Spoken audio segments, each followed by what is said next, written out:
galera, beleza? Como é que vocês estão, meus amigos? Hoje é dia de dossiê porque a sexta-feira ela nunca decepciona. E obviamente vamos comentar sobre os desdobramentos da PEC do Caos e mais algumas coisinhas. Como um bom ilusionista, parece que a mágica tá sempre sendo feita em outra mão e temos que falar sobre isso. Enfim, quero abrir o vídeo hoje comentando sobre alguns aspectos que envolvem a representante máxima da nossa democracia, e não é nenhum dos três poderes, é o consórcio, em especial a Rede Globo. Vou mostrar algumas coisinhas para vocês, falar do consórcio, tem uma coisinha extra que eu não vou adiantar, e aí depois eu quero falar sobre a nossa justiça. Algumas coisas, alguns eventos que aconteceram nas últimas horas, alguns encontros, e a gente encerra o segundo tema falando do Lira. O que é que o Lira deve fazer aí nas próximas semanas, ou na verdade o que ele não vai fazer. Isso nos conecta ao terceiro tema. É aqui que as coisas começam a ficar engraçadas. Porque no Brasil, de tédio, sabe, ninguém sofre. Tem sempre acontecendo alguma coisa. E quando tem esses grandes eventos que todo mundo presta atenção, parece que algumas outras agendas avançam debaixo dos holofotes, sem ninguém prestar atenção, e muitas vezes essas agendas são prejudiciais para o Brasil, e a gente vai falar disso no quarto tema, começar a trazer algumas coisinhas extras, aquelas pesquisadas, aquelas investigaçõezinhas interessantes, senão não era um dossiê, e no final a gente faz, na verdade, um arremate que vai conectar os quatro temas anteriores sobre algumas coisinhas que Lula e seus ministros, especialmente o Haddad, estão aprontando. Mas vamos começar, e vejam só. Ontem, os jornalistas começaram a comentar um bocadinho, um aqui, outro acolá, mas jornalistas mais velhos, com certo tempo de casa, e você tinha comentários de dois tipos. Os jornalistas que ainda adotavam o tom da Globo News, o tom da Eliane Cantanhede, da Natuza Neri, etc, tudo mais, e a turma que tá assim, rapaz, tá demais, cara. Tá demais. Não tá dando mais. A Globo já rompeu todos os limites. Se é que ainda existe algum limite que a Globo já não tivesse rompido. A Dora Kramer é uma dessas. Mas você vê o corporativismo falando mais alto. Porque ela só escreve o seguinte: tá rolando uma certa imprudência no jornalismo, motivada pela vaidade de certos jornalistas. Que imprudência é essa? Quem são esses jornalistas? Fala o nome aí, Dora Kramer. Não consegue. É o corporativismo falando mais alto. Mas tá todo mundo percebendo, gente.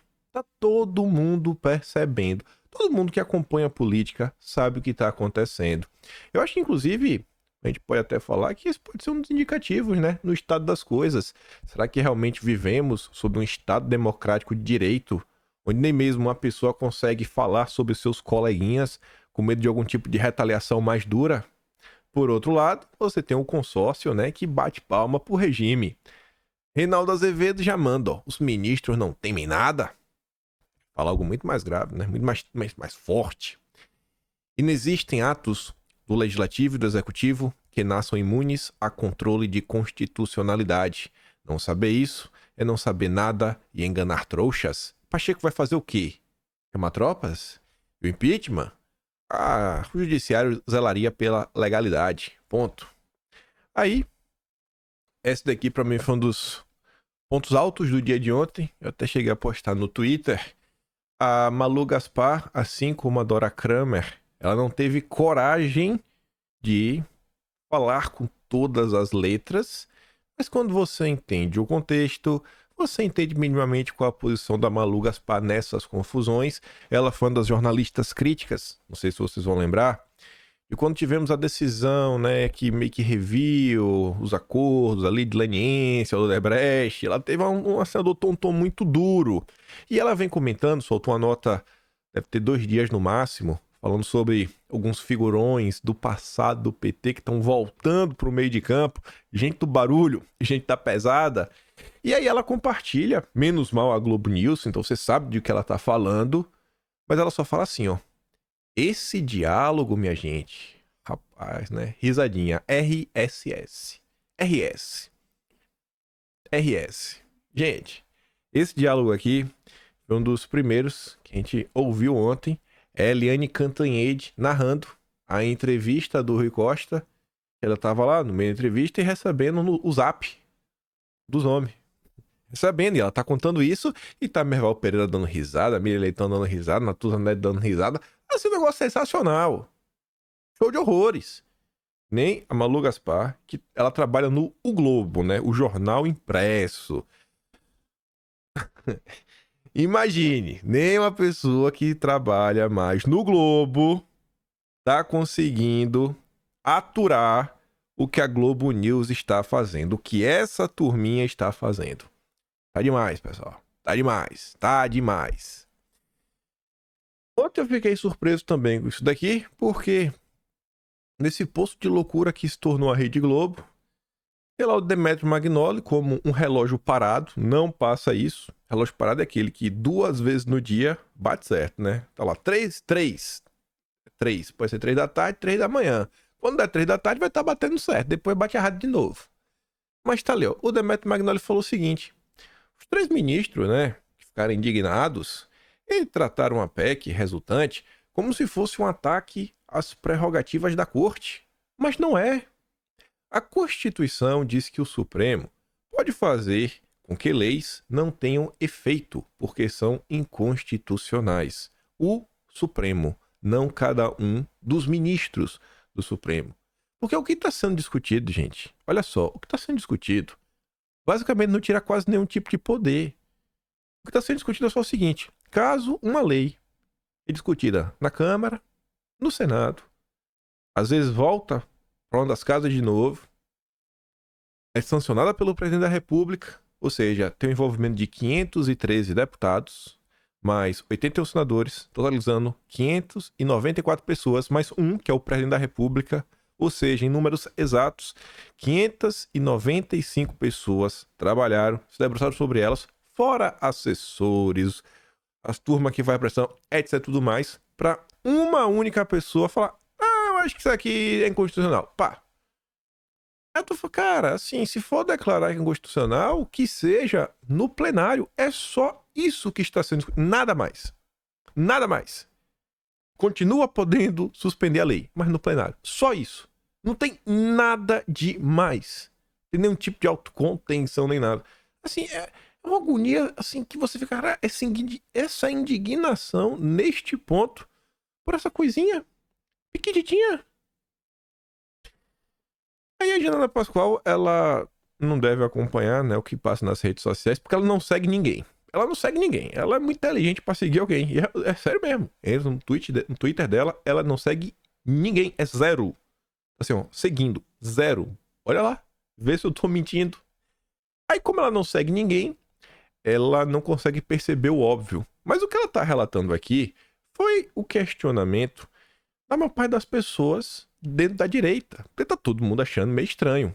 É uma crise, com certeza. Não tenho nem o que falar. As movimentações, os jantares que aconteceram, vamos falar sobre isso. Obviamente foi uma crise, tá todo mundo vendo. Mas tá estranho também, cara. O que tá acontecendo? Ela fala assim, ó. Vocês não acham curioso? Somente agora, algumas figuras públicas passaram a se incomodar com o civil ativismo?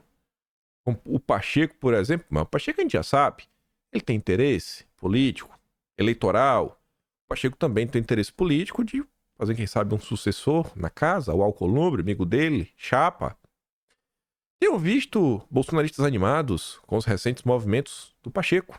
Eu compreendo, mas por que ele guardou silêncio diante de várias decisões que derrubaram portarias, resoluções e até políticas inteiras do governo Bolsonaro?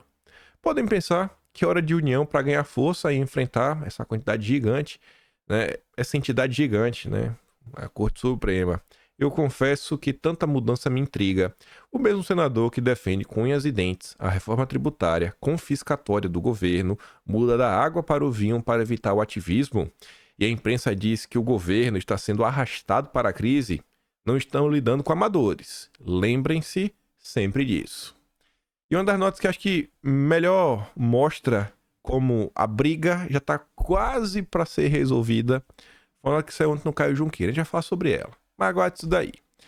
Aí, não demorou muito, né? A turma começou, não, vamos começar com deixa disso. Vamos começar com deixa disso. E o primeiro foi o Pacheco. Depois de tudo que ouviu, depois das comparações que sofreu, Pacheco tomou um calorzinho, né? Aí ele foi para um evento e disse que a reação foi desproporcional. Desproporcional, mas não quer brigar, não tem necessidade, se sentiu traído por tudo que ele fez e estão tratando ele assim. A mesma Dora Kramer já falou, né? Vislumbra-se um cessar-fogo em Brasília. Vocês acham que tem alguma chance de coração do clima, gente, mudar? Não vai mudar. Vai mudar. Eu vejo assim as coisas que estão acontecendo. Eu não é que eu sou um cara pessimista, mas conhecendo as figuras no Brasil e vendo, às vezes, alguns anseios, algumas expectativas que as pessoas nutrem, eu falo, gente, ó, eu acho que a expectativa tá muito alta. Beleza. Vai lá, mas eu acho que a expectativa tá muito alta e a depender, como de costume, a turma ainda pode querer, né, passar com a máquina de moer pra cima da turma da direita. Mas beleza. Aí, mais uma nota para você se questionar. Você acha que realmente algum tipo de medida não, porque qual era o temor? Não. Depois dessa PEC pode abrir a porteira e aí pode começar a vir várias medidas, a babá, PPP. Você acha que tem alguma chance de mais medidas surgirem, ganharem tração? Olha só, na Câmara deve tramitar, mas devagar, é no trâmite normal. Vai primeiro ali na CCJ, vê se tem admissibilidade constitucional, depois disso joga nas comissões aí responsáveis, quantas sessões tem que ter no mínimo 6, então não bota no mínimo 6 sessões espaçadas para votar, quem sabe depois das eleições. Eu acho, não acho que vai ter, o Lira vai dar trâmite, mas o trâmite normal, arrastado. E aí você vê isso daqui, ó. O Romário votou contra no Senado. Já passou, apertadinha, foi 52 votos. O quórum mínimo, como é uma PEC, é 3/5, precisava de 49 votos. Foi 52. Foi assim, o cabelinho de sapo. Aí o Valdemar, né, já aparece aqui uma nota. Porque Valdemar não pune os traidores do PL no Senado. O comando do PL, leia-se Valdemar, não pretende punir o Romário por ter desobedecido a orientação do partido e votado contra a PEC. A postura é a mesma adotada recentemente pelo comando da legenda com Eduardo Gomes, né, que votou contra a reforma tributária, a favor da reforma tributária.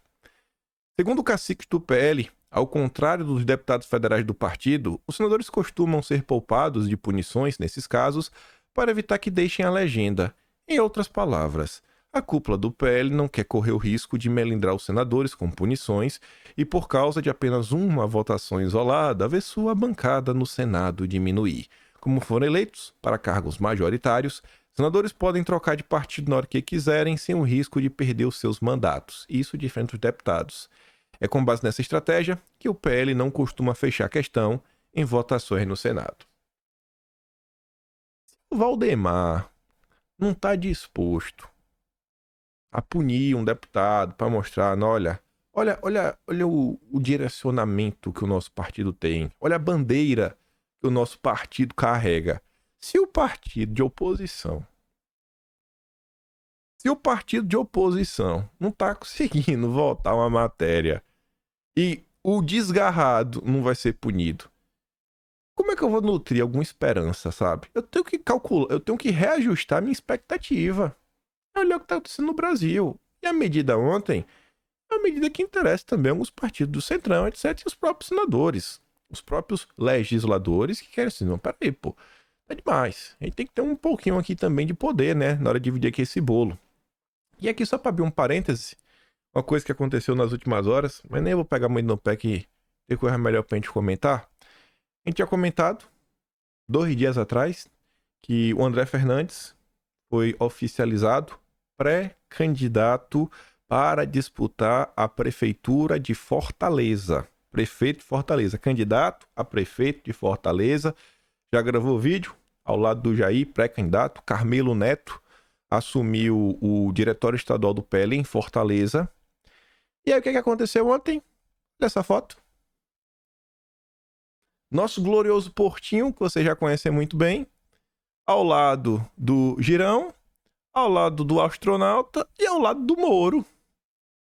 Noite de encontros, senadores em Fortaleza, para prestigiar amanhã o lançamento da sua candidatura, né? Candidatura do Girão.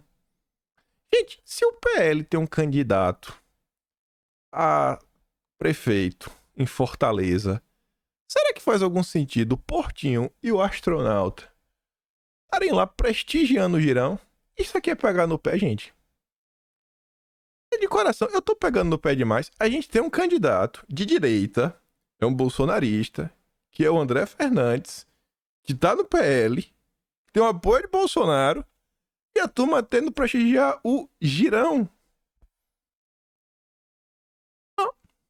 Aí eu perguntei, né? Eu falei, uai, vai trair Bolsonaro mais uma vez? Bem que falaram que você tava com um papinho com o Novo, né? O Partido Novo. E pior que ele tava mesmo, pra sair do PL e migrar pro Novo. Eu falo, ó, o PL tem candidato em Fortaleza. Se chama André Fernandes. Você tá fazendo ponte pro da Lima boletar nessa campanha? Aí o Portinho até comentou, ele deu RT falando. Aqui somos unidos na oposição do Senado. Nosso único adversário é o governo federal que arrocha, taxa o cidadão e destrói o que construímos ou não. Não. Eu não vejo assim as coisas, cara. Eu não vejo assim as coisas. Eu tô preocupado com o Brasil, sabe? Acho que oposição e adversários tem muitos por aí, mas os mais diversos. Se fosse só o governo federal, tava até fácil. Se fosse só o governo, tava até fácil. Isso não é fla-flu. A amizade, pluralidade e unidade. Nós votamos juntos no Senado. Difícil é entender? Quem entende o mínimo de política e unidade compreende. Quem quer só destruir nossa base de oposição pode continuar trabalhando para o governo. Siga o meu caminho na oposição. Então pronto, é para o Portinho, eu trabalho pro Lula. Esse é o nosso Portinho, esse inútil. Não tem condições, né? É amigo do Moro. A perseguição que a gente vive hoje, criada pelo Moro, é amigo dele, né? Que tem unidade. Então, eu tô pegando no pé. E o pior, a pergunta que eu fiz, se ele vai apoiar ou não André Fernandes, e se ele vai trair ou não Bolsonaro, ele não responde. Tá preocupado em defender a foto com o Moro. Vai entender, viu? É demais. É demais. Tem. Como é que eu vou nutrir esperança? Que a gente vai ter... Gente, acho que o pessoal tá aí, aconteceu os últimos eventos, mas nos próximos anos, até 2026, eu acho que o único campo que dá pra esperar uma vitória maior, assim, da turma da direita, são alguns campos. Primeiro, o campo eleitoral, a depender de 2024, a direita pode ter, eu acho que a direita vai ter vitórias eleitorais, diferentemente da eleição de 2020, Bolsonaro já está se movimentando, alguns parlamentares também, Portinho não, ele está preocupado com ele. O campo em relação ao governo federal, está tendo muito desgaste em relação ao Lula, está todo mundo percebendo, os ministros do Lula também, então pode vir algumas vitórias por aí. A agenda econômica, difícil passar uma agenda econômica mais à direita do que a turma da direita defenda. Pode conseguir meio que barrar o PT. Mas eu acho que vai ficar mais ou menos isso daí. Vitória mesmo, assim, falar, pô, isso aqui acho que dá pra ir, dá pra buscar, quanto o governo federal, mostrar o que é o PT, o que é a esquerda, e no campo eleitoral. Muito além disso, com a configuração atual da política brasileira, a Câmara Federal e o Senado, acho muito difícil. Não é impossível. No Brasil pode tudo acontecer, mas eu acho muito difícil. Porque você vê. Maior crise institucional do ano realmente foi. Você vê a tonalidade dos discursos públicos das pessoas. Todo mundo se, meu, o que é que tá acontecendo? Mas, menos de 24 horas depois, Lula entra em campo para conter crise e recebe ministros na alvorada. Preocupado com a crise entre seu governo e o judiciário, Lula entrou em campo para amenizar as tensões e recebeu na noite desta quinta, né, a galera lá. O Messias também participou da conversa, né, o AGU. No encontro, Lula assegurou aos ministros que não orientou Jacques Wagner a votar a favor da PEC. O presidente afirmou ainda que não deseja qualquer crise com o judiciário.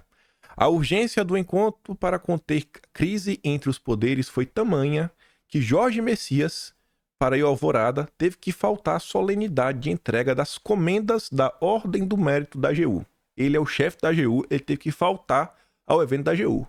Tá? Vamos resolver. Vamos resolver. Um auxiliar do Lula observou que Messias, ao participar da ponte entre o governo e o judiciário, em uma crise dessa proporção, se fortalece para ser indicado à vaga aberta no tribunal. O AGU costuma participar dessa articulação. Ainda assim, a preferência de magistrados seria o Flávio Dino, né? E a tendência é que o Lula só anuncie quem que vai para a corte no ano que vem. Aí vem a Bela Megali, um pouco mais de informações. Lula sinaliza a ministros que não haverá novos votos surpresa contra a corte. O presidente se comprometeu a conversar mais com os magistrados e acompanhar de perto projetos que impactarão a corte. E ela repete isso ao longo do texto. Isso é uma boa matéria, onde na manchete, no subtítulo, você está entregando para o leitor realmente o resumo. Presidente da República, relaxa. Vamos ser amigos. Não vai ter mais surpresa.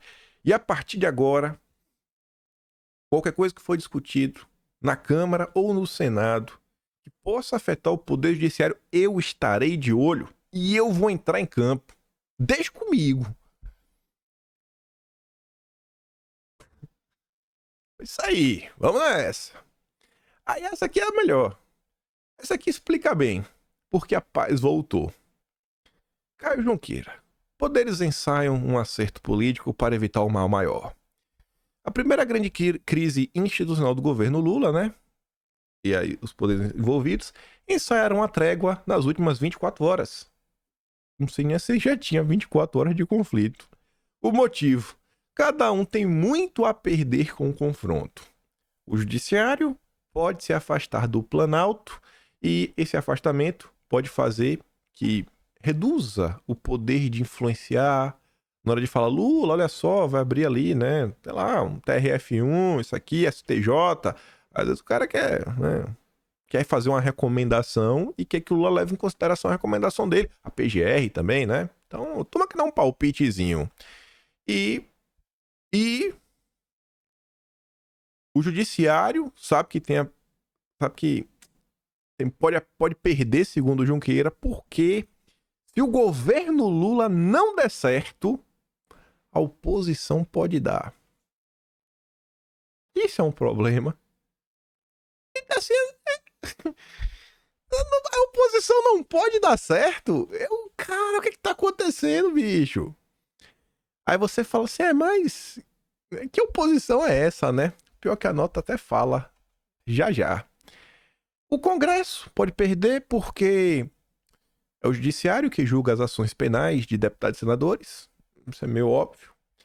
E o Palácio do Planalto, porque depende do Congresso para lhe garantir estabilidade política e precisa do judiciário para, primeiro, fechar o caixa e, segundo, conter o bolsonarismo. É devido a essa engrenagem que todos falaram com todos nas últimas horas. E aí o precatório, que era um problema, já está pautado. Segunda-feira, julgamento virtual, precatório bonitinho, gostoso, maravilhoso. Amém, Senhor. Eita! Conter o bolsonarismo. Eu não entendo. É como se fosse um crime a existência do Bolsonaro. É assim, ó, vocês não podem existir. Você não pode existir.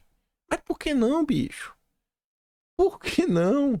Cara, meio chato isso, viu? Mas tudo bem.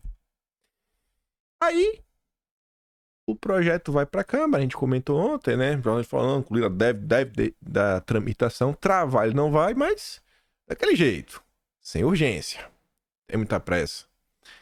Falei, gente, eu acho muito difícil até o Lira pautar esse ano alguma coisa. Eu falei, se não for agora, é só depois de fevereiro em diante. Aí vem carnaval, ano que vem é um ano curto, porque quando dá ali junho, tudo para, porque começa a eleição, é aquela confusão. E o Estadão já fala o seguinte, ó, Lira vai segurar a proposta, pelo menos até o fim do recesso. O fim do recesso é quando? Fevereiro. E o calendário já ajuda. Ou também de um mês para acabar a agenda legislativa. Mas tá ali, ó. A PEC vai ficar parada na Câmara até pelo menos fevereiro de 2004, quando termina o recesso parlamentar. Em conversas reservadas, Lira disse não haver tempo hábil para a casa apreciar a PEC neste ano. A justificativa oficial é que a pauta da Câmara está carregada com votações de projetos da agenda econômica do desgoverno, que inclui a reforma tributária e a LDO. Falta menos de um mês para o recesso no Congresso, que começa dia 22 de dezembro. E Lira, além de o ano estar acabando rápido, do dia 4 ao dia 10, ou seja, 7 dias, né? 4, 5, 6, 7, 8, 9, 10, 7 dias fora, vai estar em Dubai. Sabe pra quê? Pra na COP. Tá lá com a Marina, salvando a mãe Gaia. O Lira tem dito que a proposta produzida para restringir as decisões individuais não é prioridade e terá um ritmo de tramitação normal, né? Quase parando. Na prática, porém, seus aliados admitem que Lira dificilmente entrará em confronto com a corte. O Estadão apurou que, apesar de ganhar tempo, Lira vai ser pressionado pela FPA, também pela bancada da Segurança Pública, a bancada evangélica, que quer avançar com a PEC. E embora não possa ser reeleito para o comando da Câmara em 2025, Lira quer emplacar um sucessor e precisa de apoio de seus pares. Então, se o Lira também travar tudo, não avançar de jeito nenhum, ele pode se queimar e dificilmente fazer aí um sucessor. Vocês estão vendo aí. E assim, e no final do dia? Gente, olha só. Vai ter gente que vai sentir... Se essa PEC não avançar, vai ter gente que vai achar que é uma... Perdemos, meu Deus, tratou como uma grande derrota. Gente, essa PEC não muda quase nada. Só falando, ó, agora para cancelar não pode ser um só. Tem que ser em plenário. É só isso. Eles continuam podendo decretar uma lei inconstitucional. Não muda quase nada. Então, calma, porque vai ter gente tratando, meu Deus, é o fim do mundo, etc, tudo mais. Sendo que, e é isso que eu quero comentar com vocês, é o mágico, é o ilusionista. Tá todo mundo olhando aqui pra essa mão, ó. E a mágica tá sendo feita na outra. Enquanto tá todo mundo prestando atenção numa coisa, assim como foi... O que é que estava acontecendo? O que é que estava acontecendo enquanto o Senado aprovava o projeto da regulamentação do mercado de carbono? O que estava acontecendo naquele momento? Eu nem lembro direito. Mas tá acontecendo alguma besteira que eu falava no vídeo. Eu falei, gente, olha o que tá acontecendo. Não tem ninguém comentando. Assim como isso daqui, ó. É o que eu digo às vezes até. Não precisa deixar algumas pautas. Não precisa abandonar nenhuma pauta. Mas eu acho que se a direita brasileira... A gente tá em novembro... A gente tá no fim de novembro de 2023. A gente tá no final do 11º mês de governo. E até então, se a gente for bem honesto, né? Bem sincero em tudo que está acontecendo, a agenda verde do Lula, que é a principal agenda do governo, ela está passando sem nenhuma resistência. Nada que o governo fez em torno da agenda verde foi questionado. Nada. Títulos verdes SG, PAC verde, mercado de carbono, as offshore que está discutindo deve passar aí em breve. Teve a regulamentação da Febraban, que não é do governo, mas, pô, os bancos estatais envolvidos, nada, a turma podia questionar, porque isso vai impactar o agronegócio, plano de soja de baixo carbono, então, tudo tá passando assim, ó, que nem manteiga, nenhum tipo de questionamento. E aí o Lira vai montar uma força-tarefa para votar a agenda verde e apresentar resultados na COP. Como vocês viram, o Lira vai dia 4, ou seja, em 15 dias, o Lira quer aprovar um pacotão. Eu acho que, mais uma vez, isso daqui sequer vai ser debatido. Não vai entrar, não vai ganhar, sei lá, corpo nas redes sociais. Assim, cada um tem suas prioridades. Mas vejam só, o Lira vai montar a força-tarefa para chegar na COP, tendo que apresentar na próxima semana. Ele quer que os deputados focados em aprovar propostas relacionadas ao meio ambiente, como mercado de carbono, e o Programa de Aceleração da Transição Energética. O Brasil já está complicado. A relação entre os poderes já está ruim. Uma PEC como essa, ela não vai resolver. Ela só vai falar, ó, não pode ser ela tornar em Constituição, tem que ser o plenário. Ela só muda isso. E ela não vai, assim, pode começar no que vem e avançar. Agora, se o mercado de carbono passar, acabou, gente. Aí passou, aí é uma coisa nova que vai acontecer na tua vida. Se você está insatisfeito com esse cenário que o Brasil está vivendo, um cenário onde o Estado cada vez mais tem controle sobre a sua vida, tá vindo aí. Mais uma coisa, mais uma ferramenta. E uma vez valendo, acabou. Não vai desaparecer. Mas eu acho que, infelizmente, as pessoas não conseguem entender a gravidade disso. Lira e o Dilma querem apresentar resultados concretos na COP para atrair recursos estrangeiros. Cada vez mais investidores internacionais se preocupam com a transição. Balela isso daí. Quer ir lá para bater continência e apresentar os seus serviços para os seus chefes. São 2 vassalos.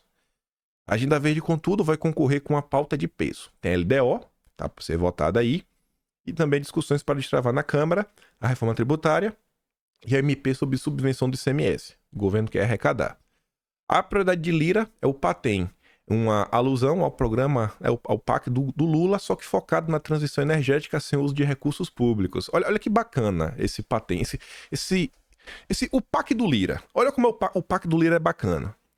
Vai ter um fundo gerido pelo BNDES, e eu acho que a gente vai falar em breve do BNDES, aquelas pesquisinhas de internet engraçada. É um fundo gerido pelo BNDES, que quando o mercadante assume o BNDES, vocês devem lembrar que ele assume com um discurso verde, verdinho, gostosinho.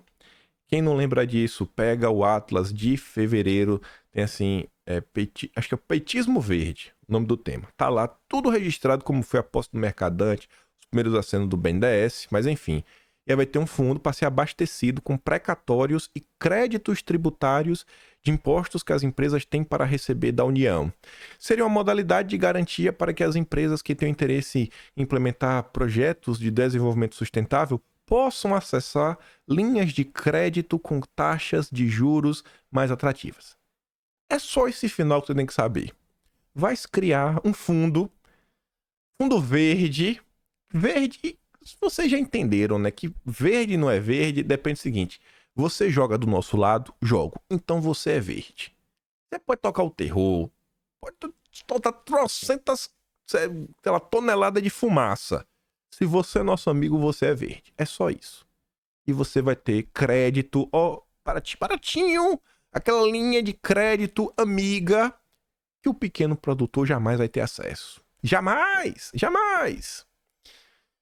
Outro projeto que deve ser aprovado nos próximos dias, regulamentação do mercado de carbono.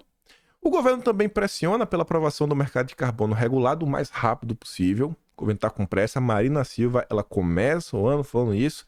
A matéria é de 2 de janeiro, está no Atlas de janeiro. Uma das principais dúvidas é se o agronegócio vai entrar ou não no mercado regulado. E aí, cadê o nome do rapaz? Sérgio Souza... Machado. Aliel Machado, que é o relator, né, do PV. Ele falou o seguinte, né, sobre a questão do agronegócio. Ele afirmou acreditar que o setor vai acabar aderindo à regulamentação do mercado de carbono. O agro está fazendo um processo de transição energética e não vai entrar no mercado de carbono. Vai perder dinheiro com isso. Porque o que o pessoal tá na cabeça? É voluntário. O agro participar ou não. Só que a partir do momento que você criou toda a estrutura de forma que vai ser fácil saber quem é do bem e quem é do mal, você vai criar essa taxonomia verde, vai ser muito mais fácil para as empresas internacionais fazerem pressão contra o agronegócio brasileiro e começar a impor regra. A gente só vai querer comprar quem tiver aí, né, no mercado regulado. Se você não está no mercado regulado, a gente não vai querer te comprar da tua empresa. Então, assim, tentar meio que impor na força, senão você não vai ter acesso a alguns tipos de mercado. Os próprios bancos privados, que foram quem trabalharam, né, pela Febraban, aquela regulamentação de crédito para frigoríficos, eles podem fazer isso, porque eles não podem. Então você pode começar a criar várias coisas. Não, a gente pode ter aqui uma linha de crédito diferente para algum negócio se tiver no mercado de carbono. E no final do dia, o cara vai pensar o seguinte, se eu entrar, eu vou ter um custo maior. Mas peraí, tá todo mundo entrando.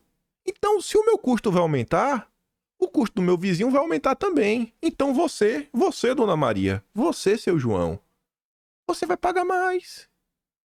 independente de quem você comprar. Então, ele pode aderir numa boa. E o único prejudicado nisso tudo é você.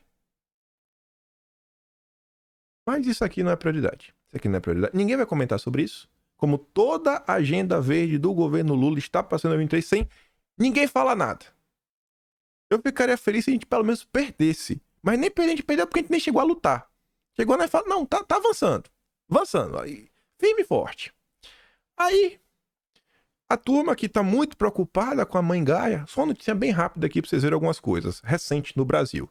Amapá em chamas. Estado registra o maior número de incêndios na história.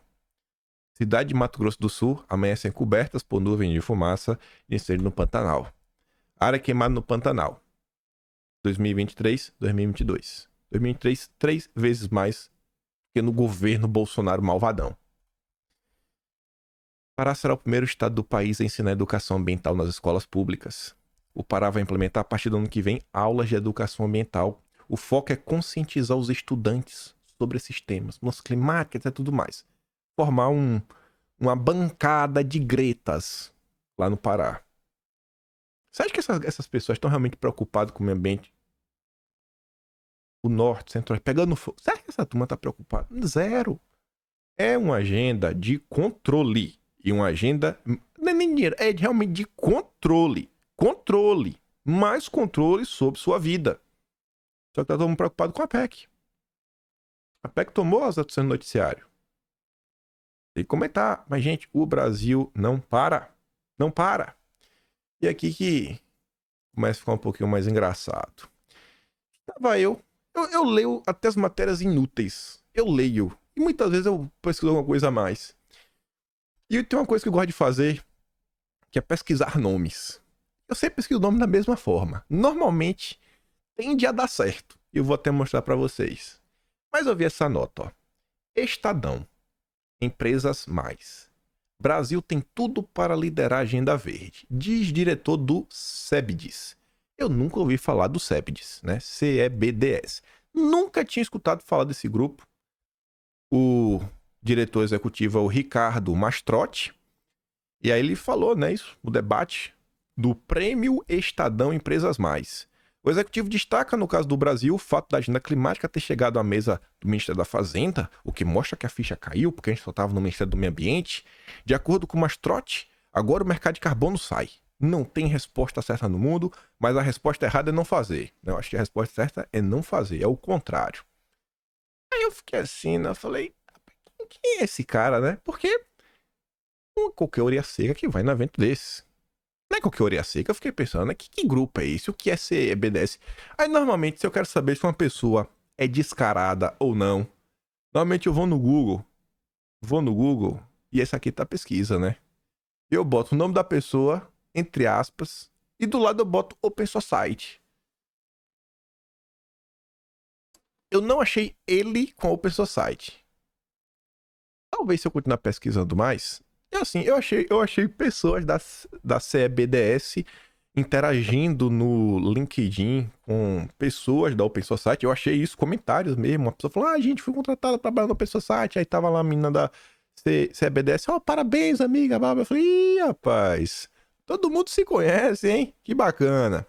Só que aí, eu sempre gosto de botar, e Open Society, que é a turma do Soros. Eu falei, é amigo do Soros ou não é? Só que aí, como vocês podem ver aqui nessa pesquisa, na hora que eu pesquisei, só apareceu 2 resultados.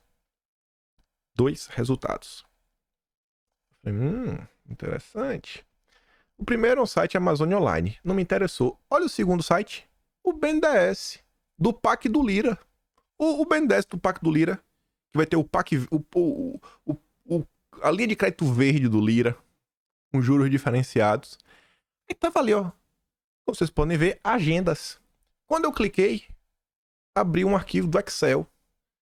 E tava lá toda a agenda do ano. Eu falei, nossa, o Excel é tão bom porque eu conheço Excel e Excel é um aplicativo, né, que é fácil de fazer pesquisas dentro dele. E eu nem me importei mais com o Mastrotti. O Mastrotti aqui só nos ajuda a encontrar essa questão do BNDES, que eu acho que é muito importante. É um banco. Um banco. O banco influencia muito em muita coisa. Direcionamento do fluxo de dinheiro, de investimento. Aí eu fui, né? pra ver que história é essa aí de Open Society. Pois não tem.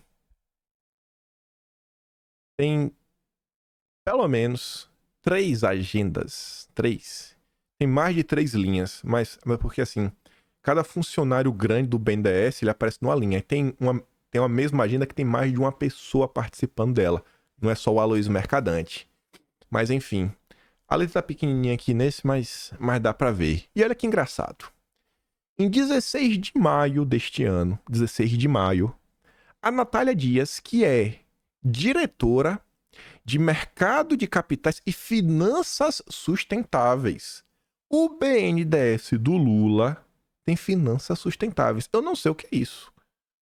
Porque eu não sei o que é sustentável na cabeça do Lula. Na verdade, eu até sei, né? Mas acho que é um conceito muito subjetivo.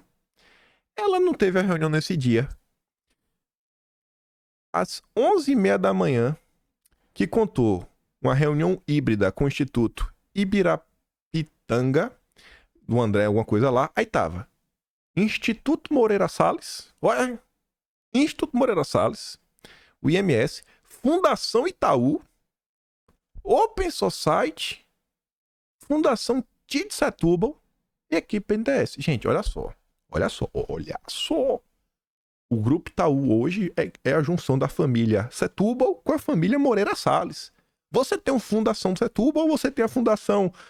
você tem o Instituto Moreira Salles e você tem a Fundação Itaú junto com a Open Society. Eu falei, rapaz, que viagem é essa, viu?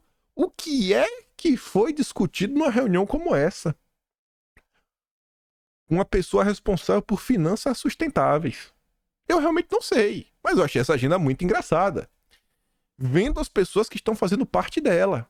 Aí depois, no dia 17, no dia seguinte, talvez aqui foi para pavimentar algum tipo de discussão, a gente não sabe.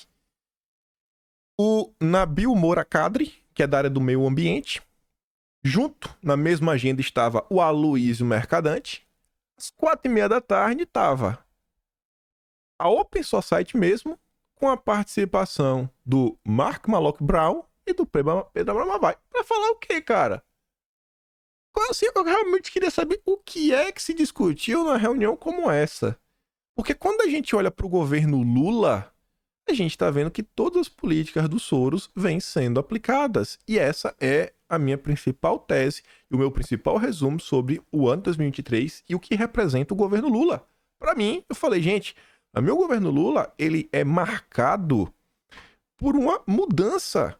Aquele Lula comunista ainda existe. Mas essa não é mais a agenda prioritária. Quando o Lula puder ajudar a Venezuela, ele vai ajudar. Quando o Lula puder ajudar a Nicarágua, ele vai ajudar. Cuba também. Mas os parceiros prioritários do Lula vêm sendo os tais globalistas. É as agendas que estão avançando. Aí, fiquei olhando. No dia 22, mesmo mês, o mês tava movimentado. Aí a Natália tava de volta. E aí, tá basicamente a turma daquele primeiro encontro com mais pessoas. E nessa vez o Aloysio Mercadante também tava. Olha só. O Instituto Ibirapitanga, junto com a Ford Foundation, a Fundação Ford, aquela que vocês já conhecem. Fundação Vale, Instituto Moreira Salles, a Open Society Foundations. E eu fiquei assim, cara, como assim, irmão? Não entendi. O que está sendo discutido em uma coisa como essa? O que está sendo discutido numa agenda como essa? Fiquei assim de cara mesmo, sem entender, né? Só me perguntando. Rapaz, que viagem, viu? Que viagem. E aí, passa o tempo. Agora de novo. Dia 15 de agosto, tem mais uma reunião do Aloysio Mercadante com a Open Society. Mais uma vez com o Pedro Bramavai, que é o vice-presidente geral, e mais outras pessoas lá. O Mark Malloch Brown, gente, é o diretor geral. É o que tava lá em maio. Geralzão, o cara que manda o pessoal. Tava com o maior banco de investimento do Brasil. E pra você entender isso, aí você fala assim, poxa, é meio suspeito. Mas tá, em termos práticos, além, óbvio, de influenciar nessas políticas públicas, construir, né, regrinhas pra prejudicar os malvadões, prejudicar quem não tem um selo verde, o que mais essa turma pode estar aprontando? Aí olha que engraçado. Nossa gloriosa Miriam Leitão fez a entrevista essa semana para falar o seguinte: Os bancos centrais precisam se envolver mais com o combate às mudanças climáticas. É o que acha o economista Luiz Alazul Pereira, por 8 anos trabalhou no BIS, o Banco Central dos Bancos Centrais.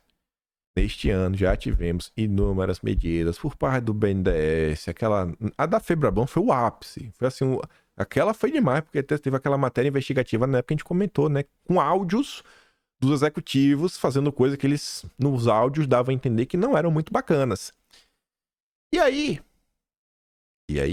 quando eu vi isso daqui, foi até uma coincidência, eu estava escrevendo o tema CPI 1989, que foi a CPI da Amazônia, 1989. Ela foi concluída em 1990. A CPI da Amazônia, a gente comentou mês passado, virou um dossiê.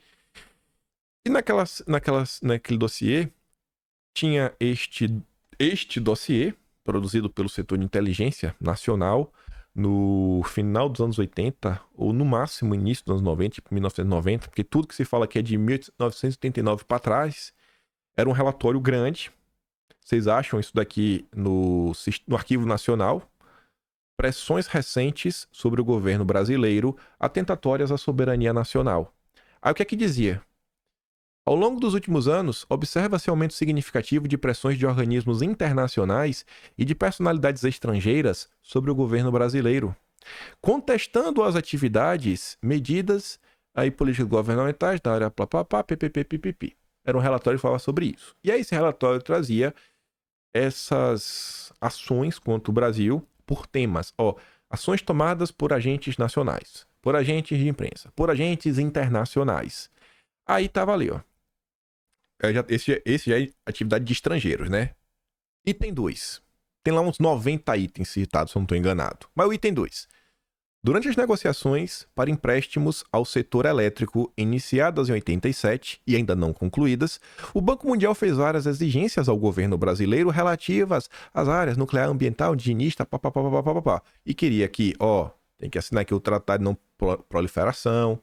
Depois você não entende porque o Brasil não tem, né? Aquele negócio que o NR defendia muito, Bolsonaro também. E a submissão das minutas de relatórios de impacto ambiental à aprovação do banco. Olha há quanto tempo o sistema financeiro já está sendo utilizado para você impedir o crescimento de um país. E onde é que estava a nossa turma do amor? No BNDES. A coisa tá avançando lindamente. Lindamente. Aí eu fico perguntando o que é que o Aloysio Mercadante estava conversando com o Open Society. E Moreira Salles, esse tá, rapaz.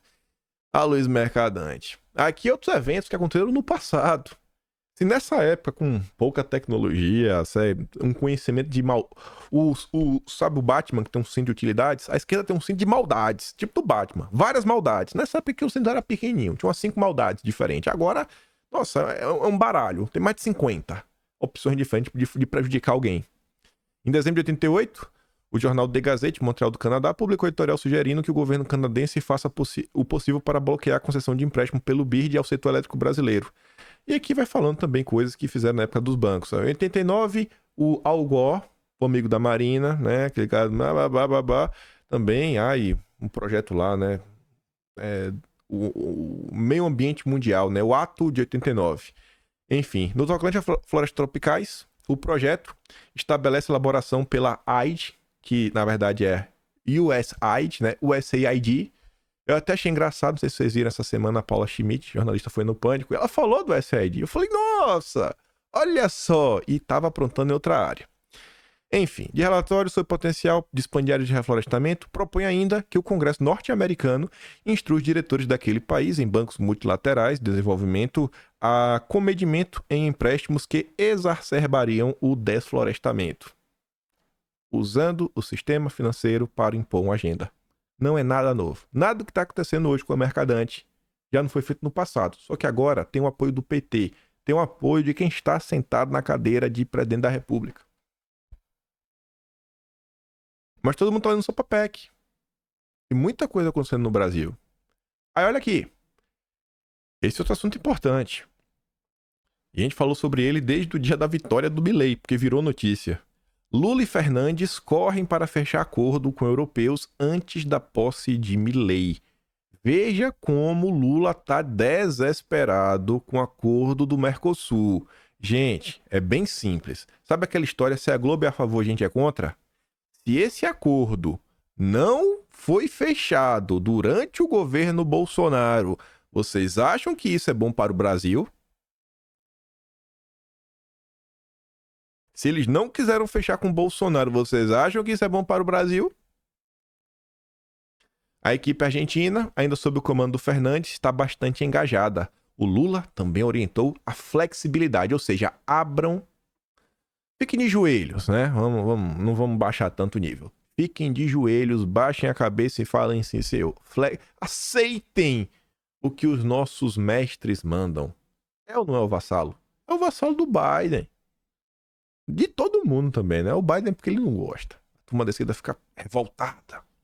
Aí o André Roncaglia, um economista da extrema esquerda, amigo do Elias Jabbour, economista de extrema esquerda, que tá trabalhando com a Dilma, lá no banco do BRICS, vem pagar de inocente. Algo muito estranho está ocorrendo em Brasília. Um apagão da racionalidade está levando o governo Lula a cometer um dos maiores erros de sua gestão: fechar às pressas o acordo do Mercosul com a União Europeia. Nem a extrema esquerda. O que está acontecendo? O que está acontecendo é o seguinte: Lula é um vassalo. É um vassalo que segue uma agenda anti-Brasil. É isso. É isso. E aí, eu esqueci de botar um print aqui, mas eu vou dar pause. E o pause aqui é rápido, que vocês não veem, que é pausado. Porque eu obtive uma resposta, cara. Nós vamos obter uma resposta de um assunto. Eu adoro quando isso acontece. É uma coisa que eu já falei em diversos locais, mas eu não sabia quem eram as pessoas. Eu repeti o que Elias Jabbour falou certa vez, mas eu aguentei a resposta. Agora temos uma resposta interessantíssima. Sobre o quê? 5 segundinhos. Sobre esse acordo Mercosul-União Europeia, a gringa brasileira fez uns cards bem interessantes. Tá lá umas... Ligue os pontos. Entendo o que está acontecendo. E vamos dar uma olhada, né? Esse aqui é o primeiro card. Eu vou dar um zoom nas partes para ficar mais fácil de ler. Mas ali em cima fala assim: o governo Lula, direcionado por grupos e pessoas vinculados ao governo americano, ela bota Fórum Econômico Mundial, enfim, né? Para mim, chama de globalismo, acho que muito mais simples. Está assinando um acordo com a União Europeia que, através da pauta clima ESG, vai permitir o controle do nosso desenvolvimento, produção agrícola e gerenciamento dos recursos naturais do Brasil. Tatiana Prazeres é a secretária do Comércio que está trabalhando nesse acordo. Então vamos dar aqui um zoom, né, na história. A responsável, a menina dos olhos do Lula para resolver essa questão é membro do quê? Do Fórum Econômico. Eita, pô! Já começou bem, né? Já começou bem. Ela também escreve na Atlantic Council. Atlantic Council foi aquele grupo que em 2020, através de um grupo do laboratório interno deles, que é o DFR Lab, fez lá aquela coisa assim dos perfis fakes do bolsonarismo, não sei o que na verdade não é perfil fake nenhum, era só o perfil tipo assim, Bolsonaro opressor. Cara, isso não é um perfil fake, isso é só um perfil de meme que foi feito e deram tudo aqueles ares que era algo ilegal, etc. Virou notícia no Fantástico na época, não sei se vocês vão lembrar. Quem fez isso foi o DFR Lab, que é do Atlantic Council, que na época recebia $100 mil por ano da Apex. Era uma coisa que, inclusive, quando o governo Bolsonaro começou, a turma ideológica tentou, né, acabar com esses contratos, mas o Santos Cruz não deixou, inclusive começou um desgaste. O Santos Cruz, o general do Moro, amigo do Portinho, pronto, não deixou. Essa é a Atlantic Council. E ela fala ali também, né, que na Atlantic ela escreveu um texto com o comércio, né, com os comuns na América Latina, 4 cenais 2023. Aí tá ali, ó. Tatiana Prazeres é nomeada secretária de Comércio Exterior do Ministério do Alckmin, que é o Ministério do Desenvolvimento da Indústria e Comércio. E aí ali embaixo ela coloca: a Atlantic Council é financiada anualmente pelos Rockefeller. Eu acho que também não ajuda muita coisa, né? Acho que só piora. Mas vamos continuar. Aí ela coloca ali, ó: Expectativa é de concluir o acordo neste ano, disse secretária CNN após reunião em Bruxelas. E ali embaixo está a notícia, ó. Lula disse que é urgente o Mercosul selar o acordo com a União Europeia antes de conversar com os comunas. E isso é engraçado, né? E é o que eu falo para você. Eu falo, gente, olha só, se Lula é o grande líder comunista, né? Foi de São Paulo, etc. A matéria saiu aqui, ó. França 24. Lula disse que é urgente o Mercosul selar o acordo com a União Europeia antes de conversar com os comunas. Eu não tô falando que é certo conversar com os comunas primeiro. O que eu tô querendo analisar é o seguinte: se o Lula é o grande comunista do Foro de São Paulo, por que ele tá dando prioridade pros europeus do que pros comuna, pra comunada? Você não acha que tem algo errado disso daí, nessa matemática? As agendas que o Lula tá levando na frente? Aí vamos pro segundo card. Esse aqui é interessante. Esse que a gente vai dar pause e vamos obter uma resposta depois de 12 meses. Não, quase 12 meses, porque foi uma coisa que eu vi em dezembro de 2022. Desde dezembro de 2022 eu tava atrás dessa resposta e achei agora. Aqui tá o zoom, né? Ela fala assim, ó. Grupos vinculados aos democratas são que realmente estão ditando a política externa. Os globalistas estão ditando as estratégias do governo Lula 3, né? Aí ela fala assim, ó, a plataforma Cipó, um lobby influente, financiado pela Open Society, do Soros, amigo do mercadante, e outras fundações estrangeiras, direcionam o governo a assinar esse acordo com a União Europeia. Aí olha que engraçado. Olha que engraçado. Clima e estratégia internacional. Novos rumos para o Brasil. Quantos nomes tem aqui? 1, 2, 3, 4, 5. Só que o quinto nome é prefácio. Então é o Celso Amorim. Quem realmente escreveu são 4 pessoas. Dessas 4, você tem o Jacques Wagner. Beleza. Além de Jacques Wagner, você tem a Adriana Abdenur, que é essa daqui de baixo, que é a fundadora do Cipó e é assessora do governo Lula. Você tem Isabel Teixeira, a gringa coloca como conselheira na ONU, mas além de conselheira na ONU, segredo, viu? Não vou falar baixo, que é segredo. A Isabel Teixeira, ela também tá no BNDES. Não fala alto não, pra não saber. Protege o mercadante. E tava brigando com a Marina pra ver até se ia ser ministro do meio ambiente. E lá embaixo, quem escreveu junto com o Jacques Wagner e essa turma linda, Pedro Abramovay. Lá abaixo, ó. Pedro Abramovay, aquele cara da Open Society, que agora é vice-presidente internacional, que tava no BNDES com o mercadante, viu? Mas vamos voltar. Fala baixo pra ninguém saber. Eita. Aí ela fala assim, né? Ela coloca aqui uma nota. 18 de novembro do ano passado. Saiba quem são no SBT, saiba quem são os novos membros anunciados por Lula para os GTs, né? Os grupos de transição. GT de Relações Exteriores. Além do Celso Amorim, que tá aqui embaixo. O Pedro Abramovay. O Pedro Abramovay, atualmente vice-presidente internacional da Open Society, estava na transição do governo Lula. Vai vendo. Aí ela coloca aqui, ó. Ontem realizamos uma confraternização de lançamento do projeto Clima e Estratégia Internacional, desenvolvido sob liderança da Cipó. Eu não vou ler esse tweet aqui ainda. Não, esse aqui é a finaleira, calma, você não entendeu por quê. Essa daqui é a Adriana Abdenur. Aqui embaixo temos a chamada Mayara Folli, que é cofundadora da Cipó. Aí ela mostra aqui, ó, o Cipó tem como financiador o Pessoa Site, né, o Tazong e etc, tudo mais. E aí, essa Mayara Folli, que é essa daqui, deixa eu ver. Tá aqui do lado, né? Ela tá em 2 fotos. Essa daqui é a Mayara Folli. Assim, ó, ela escreveu um texto recentemente. Novo governo Lula, perspectivas para a política externa brasileira e as relações com a União Europeia, que é a Fundação para Estudos Progressistas Europeus, né? A esquerdalha europeia. O documento conclui com recomendação para fortalecer uma cooperação mutuamente benéfica entre Brasil e a União Europeia. Aí tá aqui, ó. Marília Close, Mayara Folli, né? Que é da plataforma Cipó. Aí olha que engraçado. 20 de março deste ano. Entre os dias 8 e 9 de março, a diretora executiva da Cipó esteve em Bruxelas em reuniões com atores europeus. Para falar do quê com atores europeus a Cipó? Cooperação entre Mercosul e União Europeia. Será que falou do acordo? Não sei.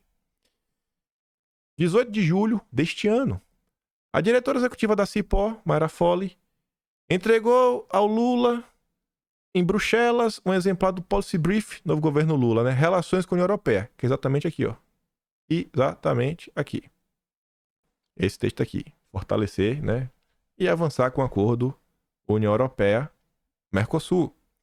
E aí vamos voltar pro tweet que eu não queria ler ainda, que esse é o melhor de todos. 18 de novembro de 2022. Período lá da COP, né? Período da COP. O documento Clima e Estratégia Internacional, esse documento, escrito por 4 pessoas, foi um dos insumos utilizados para a construção do discurso do Lula na COP. Eu tenho memória boa. Na hora que eu li isso, eu falei, eita, poxa! 1, 2, 3, 4. Esse material serviu de insumo pro Lula. Rapaz, aí agora temos que olhar o Atlas de janeiro. 1 segundo. Pra você não passou nenhum segundo, pra mim passou 3 minutos. Atlas de janeiro. Tá na hora de obtermos respostas. Hora das respostas. Em 10 de dezembro do ano passado, em daqueles momentos em que eu me martirizo e paro pra escutar a esquerda. O que a esquerda anda comentando? E aí tava lá o Elias Jabbour, que a gente acabou de falar dele. Tá lá com a Dilma, Banco dos BRICS. Ao lado do Pepe Escobar, o analista de geopolítica à esquerda mais respeita. E aqui tá no Atlas, tá assim, ó. Elias ainda destacaria que a Open Society estava presente em todos os grupos de transição do governo. Vamos ouvir isso daqui, né? Porque você vê que a força da Open Society está muito além do que só dos grupos de transição. Olha o que ele dizia naquela época. Em relação aqui no Brasil, e eu vejo isso, eu vejo uma disputa de rumos dentro da política externa, ou seja, a Open Society, por exemplo, ela é uma das organizações, ela está em todos os grupos de transição do governo Lula, todos os representantes. E o seu presidente da América Latina está no grupo, é um dos 4 que estão elaborando sobre política externa. Ou seja, eu vejo isso com muita preocupação. Como ele chama? Eu prefiro não falar nomes, não citar nomes aqui, porque não... Covarde. Eu pergunto como estrangeiro, porque eu não conheço nenhum desses. Covarde. Não, é fácil de encontrar na internet, tá? Não vou citar nomes, mas eu acho que isso me preocupa, isso coloca um grau de disputa. E mais, os americanos alugaram um hotel inteiro em Brasília para a posse do Lula. Isso não é qualquer sinal, ou seja... Então, não sei se respondi a sua pergunta, ou seja... Respondeu, e tem paralelos e tem vários outros paralelos. Olha a preocupação em dezembro, era a disputa pela agenda internacional do Lula. O Elias Jabbour está naquele país vermelho. Ele ganhou um prêmio do País Vermelho, o melhor livro sobre economia comuna escrito fora do país comuna. Ele ganhou esse prêmio. O cara sabe rezar o hino. Ele fala mandarim, se duvidar. Deve saber falar alguma coisa, falar muito bem. E olha qual era a preocupação dele. E o que a gente viu ao longo desses 11 meses? Na hora de escolher, de ter uma preferência, na hora de ter as suas relações internacionais, o Lula sentou no colo do Biden. É um vassalo. Mas a gente ia falar do discurso do Lula da COP, né? E ele só falou aqui do Pedro Abramovay, das 4 pessoas. É uma das 4 que estavam escrevendo na política externa do governo Lula. Aí você fala, mas uma das 4. E o que é que isso tem a ver com o discurso do Lula? Só porque o livro aqui tinha 4 nomes também? Não. Porque o Atlas brasileiro tinha uma segunda parte. Mais um recorte. Agora sim. Não vou nem dar play. Eu vou dar play. Mas antes de dar play, o texto é o seguinte. Sobre a influência da turma dos Soros, em dezembro de 2022, Elias Jabbour, um dos gurus da esquerda atual, numa live do Brasil 247, informava ao Pepe Escobar, maior analista geopolítico brasileiro na turma da esquerda, que ele não gostou do discurso do Lula na COP. pois foi muito vago na questão da Amazônia e não houve uma declaração vaga. Ficou até um português meio ruim, né? E houve uma declaração. E não houve nenhum tipo de declaração sobre nossa soberania. Depois ele revelou que descobriu quem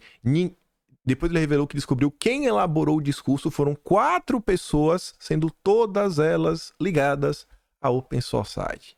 E vamos ouvir, olhando para essa imagem linda. Lula na COP27. Eu particularmente não gostei daquele discurso. COP27. Eu particularmente, né? Por quê? Por quê?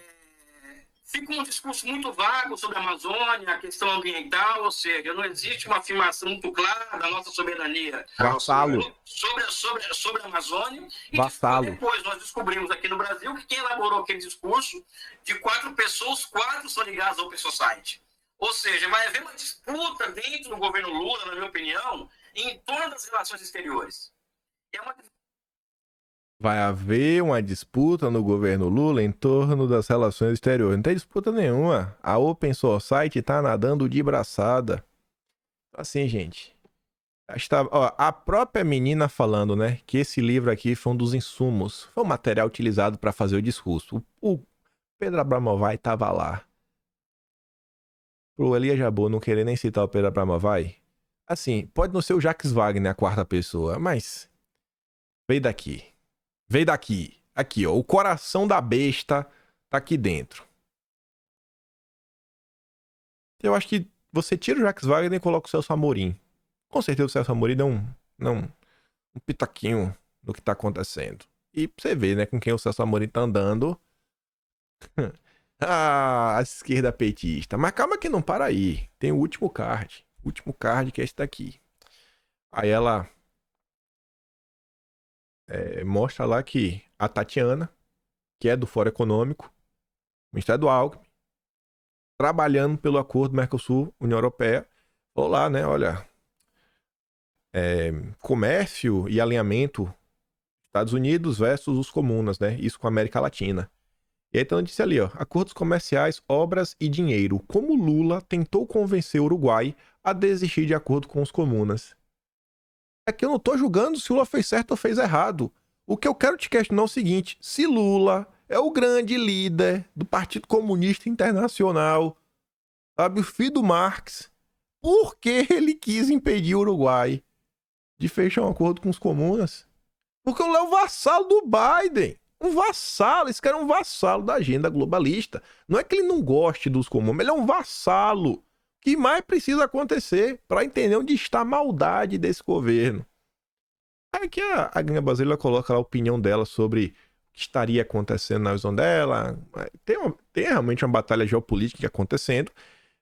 No final fala o seguinte, ó. E por mais que os marqueteiros do Partido Democrata que aqui operam, é como ela fala da turma da esquerda, tentem vender a imagem que esse governo é soberano, e por mais que Lula vocifere contra o império americano na mídia, o que realmente importa não é o que é dito em discursos muito bem planejados por espertos marqueteiros, mas são as ações desse governo Lula que apontam quem realmente está no comando dessa colônia, e infelizmente não é o Brasil. Enquanto a gente ficar preso ao discurso, sem olhar as ações concretas, a gente vai tomar 1-0. E a gente tá perdendo, bicho. Estamos perdendo todas. Tinha mais coisas, que é o que o Lula tá aprontando. Coisas que aconteceram, ações que foram tomadas, inclusive no âmbito tributário, que é conectar com o que o Lira falou e que outra carinha também falou ao longo do texto, né? Mas a gente comenta já tá com 1h08 de vídeo, né? Já tá longo demais. Eu creio que ia dar mais 1 hora e quebradinho também, 59 minutos, mas é isso. Fim do vídeo. Eu só queria uma coisa na tua cabeça, reflita. Tudo que tá acontecendo.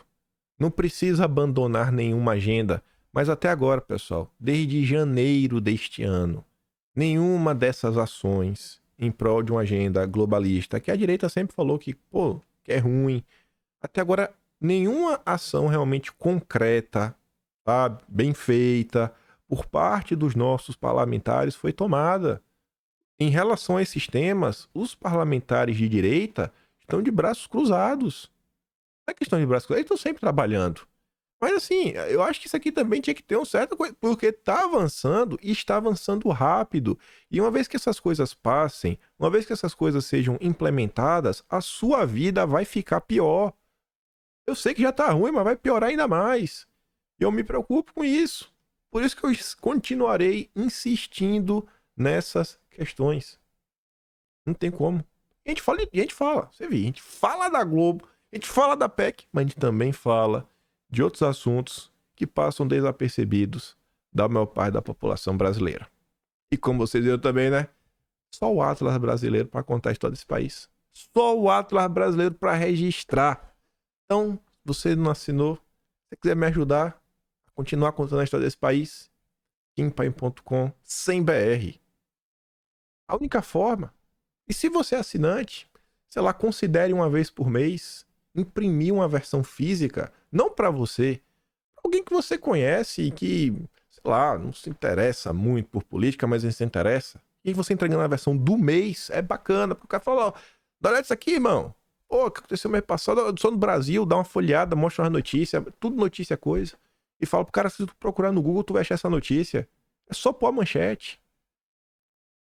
Ver se a gente consegue acordar mais pessoas. Acordar porque tá sendo feito. Em todos os âmbitos do Brasil. Desistir jamais, né? E é isso. Gosta do meu trabalho, passa no canal, tem um plano de valeu. Já falei do Atlas. Voto em mim não é best. Dia 28 agora acaba. Me ajuda a derrotar os petistas. Saberemos em janeiro se vencemos ou não. Vocês me deixaram, se vocês me entregaram a vitória ou não, né? Que tá na mão de vocês. E compartilha o vídeo, né? Compartilha e volta amanhã, porque eu quero estar aqui amanhã. Que grande beijo, abraço, tamo juntos. Valeu, meus amigos. Fui!